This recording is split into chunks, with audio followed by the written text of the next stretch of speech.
안녕하세요. 오늘 하루도 행복한 하루가 되기를 축원합니다. 부처님께서는 결혼 생활에 대해서 어떻게 얘기하셨을까? 궁금하지 않습니까? 그래서 오늘은 부처님께서 말씀하신 결혼 생활에 대해서 잠깐 이야기를 해보려고 합니다. 그냥 농담으로 이런 얘기가 있죠. 그죠? 어느 노인 학교에서 강사가 다음 생에도 부부로 태어나고 싶은 분이 있으면 손 들어보세요 했더니만은 다 손을 들지 않는데 어떤 할머니 한 분이 손 들었다 그럽니다. 그래서 강사가 할머니 정말 대단하십니다. 그래서 어째서 지금 할아버지하고 다음 생에도 만났으면 좋겠습니까? 그렇게 지극하신 사랑의 비결이 뭡니까? 하고 물었다 그래요. 그랬더니만은 그 할머니가 한다는 말이 그냥 새 사람 만나가지고 새로 또 이것저것 익히는 것보다 뭐니 해도 익숙한 놈이 나아 그랬답니다. 그렇습니다. 이건 농담이고요. 부처님 당시에도 어떤 사람이 부처님께 대해서 물은 적이 있습니다. 낯굴라 삐따, 낯굴라 맞다, 이런 부부 얘기인데요. 이름은 그냥 생략하십시다. 이 낯굴라 삐따, 참고로 이 이야기의 주인공은 부처님의 제자 가운데 어떤 제자냐? 친절하게 말하는 사람 가운데 으뜸이다. 이렇게 칭찬을 받은 사람입니다. 후대에 부처님의, 우리는 후대 10대 제자만 보통 이야기하는데요. 사실은 10대 제자는 나중에 만들어진 거고, 부처님 이후로 출가와 제가, 그리고 남자와 여자 다 합쳐서 사부대중에서 무엇의 으뜸은 지혜제일은 사리불 이런 식으로 으뜸해서 모든 생활에서 으뜸이 있습니다. 언제 한번 따로 소개해 드리겠습니다. 어쨌든 친절하게 말하는 사람 가운데 가장 으뜸이었습니다. 이 사람에 대한 거는 수다니빠따에도 나와요. 뭐가 나오냐 하면 이 사람이 아팠어요. 부처님을 처음 만났을 때 부처님께 여쭌 말이 그겁니다. 우리가 가끔 아픕니다. 그래서 아플 때 이거 도대체 어떻게 해야 됩니까? 어떻게 안 아플 수가 있습니까? 이런 걸 물었어요. 그랬더니만 부처님이 뭐라고 말씀하셨냐 하면은 요지는 이겁니다. 몸은 아파도 마음은 아프면은 안 된다. 이 말입니다. 무슨 말이겠어요? 마음은 청정한 바른 원칙에서 어그러나서는 안 된다. 우리는 뭐로 이루어져 있죠? 색수상행식으로 되어 있잖아요. 그죠? 색수상행식이 모두가 우리의 주인 되려고 합니다. 우리는 사실 오온의 연합체입니다. 그런데 이 오온에서 이 몸이 조화가 어긋났다 그래서 마음까지 여기에 따라가면은 안 된다. 이런 말이죠. 마음은 중심을 잡고 이 어긋난 몸을 고쳐야지요. 그죠? 도를 통하면은 몸도 안 아플 것이다. 그런 거 아닙니다. 오온입니다. 오온. 그죠? 이 오온에서 색. 몸의 병은 몸의 병이고, 식. 마음의 병은 마음의 병입니다. 그죠? 상. 생각의 병은 생각의 병입니다.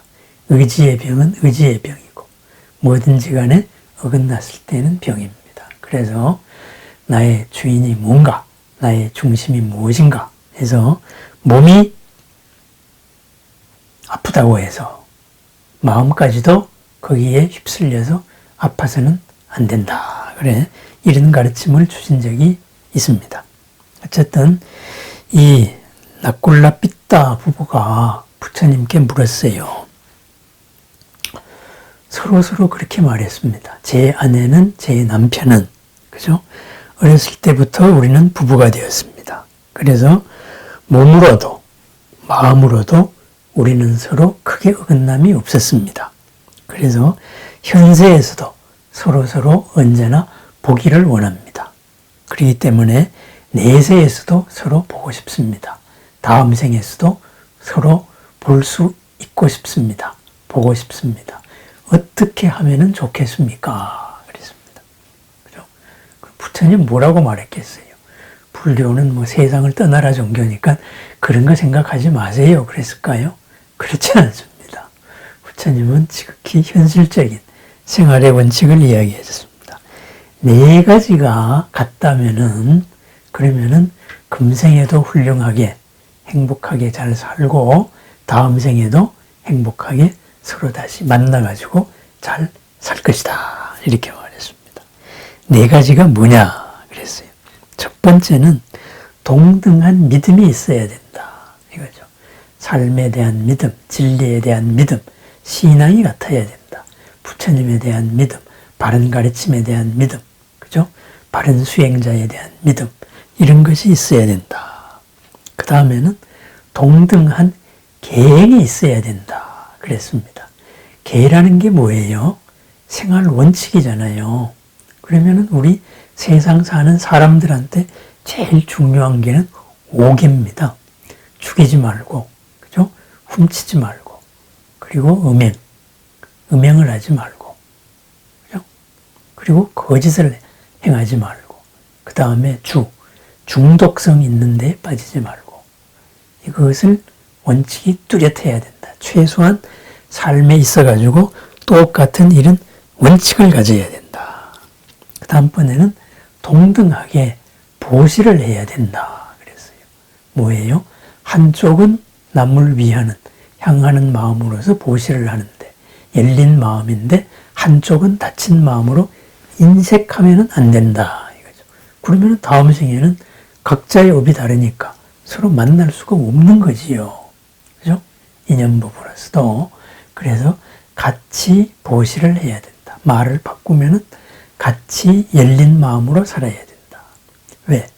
열린 마음으로 살아야 다음 생에도 더 큰, 더 좋은 삶을 살 수 있기 때문입니다.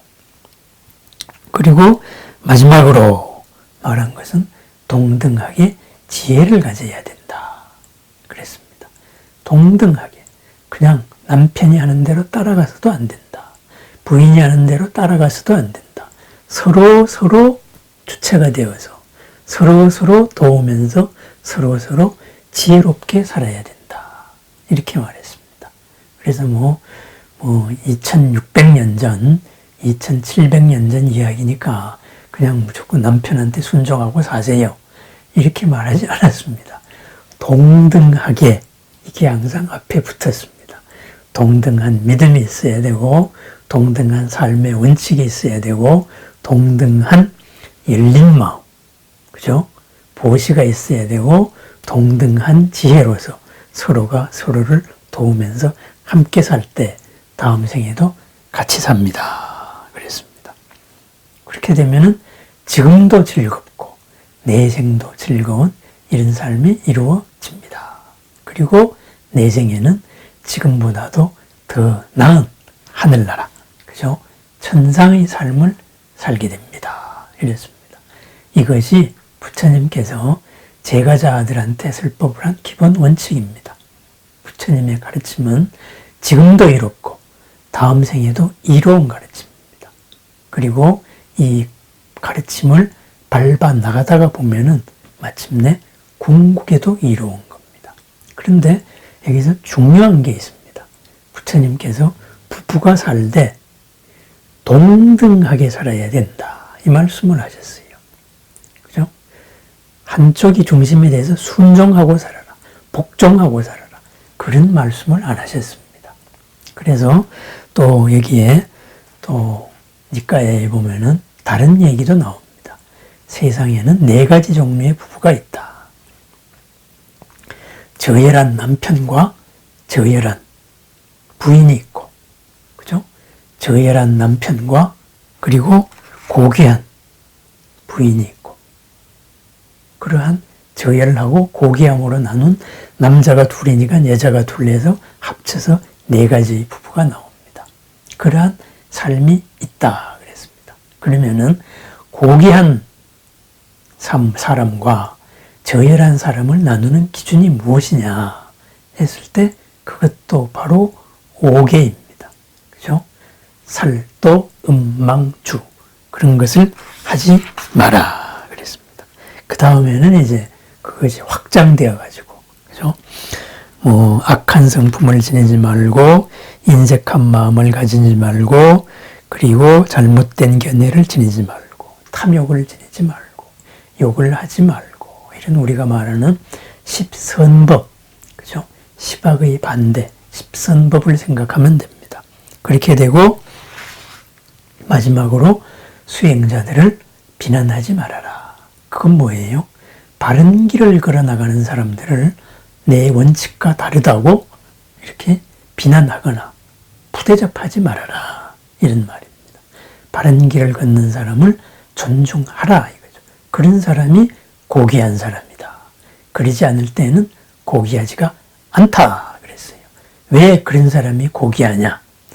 그 행위로서 지금도 이롭고 다음 생에도 이로운 결과를 가져오기 때문입니다. 그래서 다음 생에 천상에 태어납니다. 그럼 천상에 태어나면 마냥 좋으냐? 다른 경전에 보면은, 다른 니까야에 보면은 그렇게 돼 있어요. 사람이 업에 의해서도 살고, 그리고 옛날의 업이죠. 지난 업에 의해서도 살고, 현재의 노력에 의해서도 사는데, 우리 인간 세상이 지난 업과 현재의 노력으로 사는 세상이라면은 천상세계는 너무나 복이 넘치는 데예요. 그러다가 보니까 지난 업에 의해 가지고 살기가 쉽다 그래요.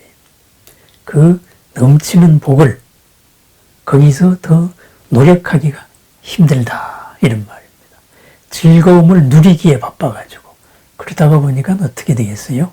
복이 다하는 순간에 그냥 너무나 생각하기도 싫은 그러한 과보로 떨어지는 겁니다. 재벌 생활을 하면서 누리다가 갑자기 거지가 되는 겁니다. 국왕이 되었다가 갑자기 유배를 간다 이거죠. 그죠? 그래서 동네 사람들한테 손가락질을 받았다. 뭐 그런 거 있죠. 광해군이 유배를 갔을 때 강화도 사람들한테 뭐라 그랬을 때 강화도 사람들이 그랬다 그래요. 저것이 아직까지도 임금인 줄로 착각하고 있네 이러면서 욕을 했다 그래요. 그렇습니다. 복이 많다가 보면은 누리기 바빠가지고 그럴 수도 있습니다. 그래서 다음 생 천상이다. 그래서 그냥 마냥 좋다. 이렇게만 생각할 필요는 없습니다. 어쨌든 이 부부에도 4가지 종류가 있다 그랬어요. 그건 뭐냐? 남자나 여자나 남편이나 부인이나 동등하게 서로가 각자의 업을 짓고 각자의 업을 받는다 이거예요. 그러면은 다음 생에도 같이 살려면은 그것이 서로 같아야 된다. 이거죠. 믿음이 같아야 되고, 그죠? 그 다음에 삶의 원칙, 계행이 같아야 되고, 열린 마음이 같아야 되고, 그리고 서로의 지혜를 돕고 같아야 됩니다. 그랬습니다.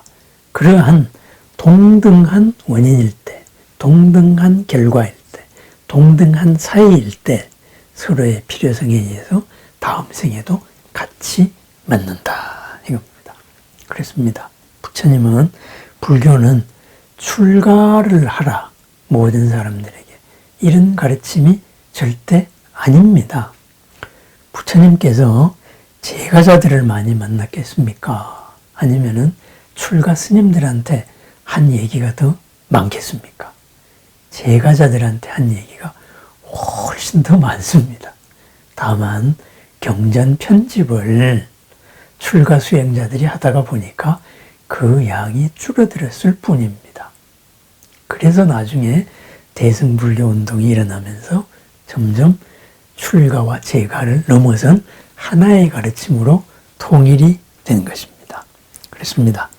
우리 가장 가까운 가정 생활부터 한번 생각해 봅니다. 서로가 동등합니다. 남자니까 여자 보고 따라와라. 요즘은 또 반대로 내가 여자니까는 남자 보고 따라와라.